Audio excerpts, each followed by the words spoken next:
میں گھر میں داخل ہوا تو دیکھا میری بیوی میرے چھوٹے بچے کے چھوٹے سے بستر پر اس کے ساتھ لیٹی تھی۔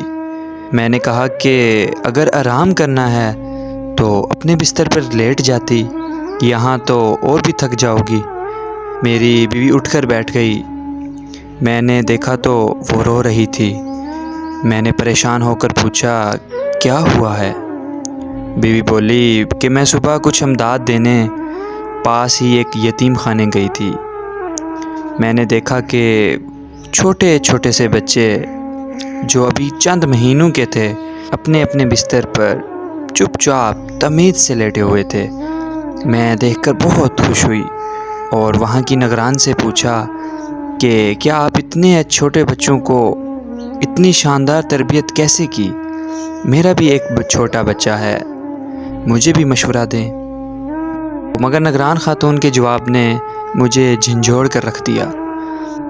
مجھے نگران خاتون بولی کہ میں دعا کروں گی کہ آپ کا بچہ کبھی تمیزدار نہ ہو اور اللہ اس کے لیے آپ میاں بیوی کو سلامت رکھے۔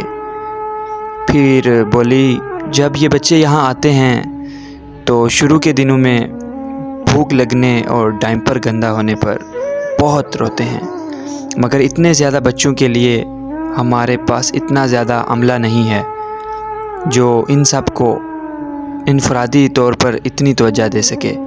ہم انہیں رونے دیتے ہیں، کچھ ہی دنوں میں انہیں عادت ہو جاتی ہے۔ جب وہ یہ بات سمجھ لیتے ہیں تو ان کا رونا کم ہو کر بالکل ختم ہو جاتا ہے۔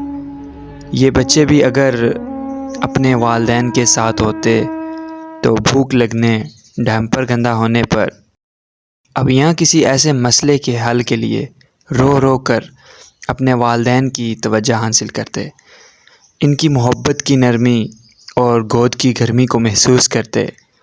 مگر یہاں ایسا نہیں ہے، ہم خود بہت مجبور ہیں۔ اس لیے میری بیوی جب سے وہاں سے آئی اپنے بچے کے ساتھ لگی بیٹھی تھی۔ اللہ تعالیٰ ہر والدین کو سلامت رکھے، آمین۔